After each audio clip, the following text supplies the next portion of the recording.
dokumen SPN dan SPP berkaitan dengan pembayaran itu yang mengacu kepada dokumen atau pertanggungjawaban di Hotel 929 dan laporan-laporan kegiatan.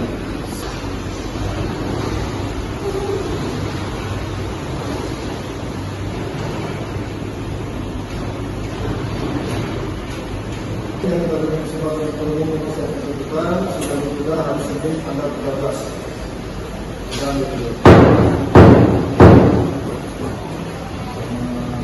keterangan terdakwa Sudartoni, dia mengatakan bahwa anggaran yang dicairkan itu memang atas berdasarkan SK dari Bupati, dan dari keterangan saksi ahli juga mengarahkan bahwa akal penyebabnya adalah SK Bupati, yang seharusnya yang paling bertanggung jawab adalah Bupati.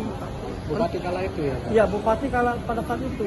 Untuk nama Abdullah Maci sendiri bagaimana? Disebut juga nggak?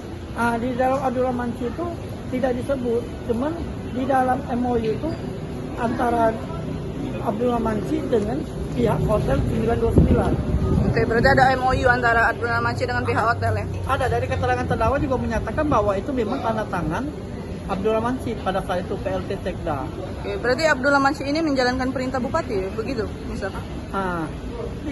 Benar, tapi kata dari kemarin keterangan dari Bupati, katanya ini atas semuanya dari Pak Abdullah Maci semua. Jadi mereka berdua tuh saling lempar. Antara Bupati dengan Abdullah Maci ya? Iya. Agenda selanjutnya itu tuntutan berarti Pak? Iya, tuntutan. Kita siap untuk tuntutan itu Pak? Iya, kami akan siap. Oke, siap.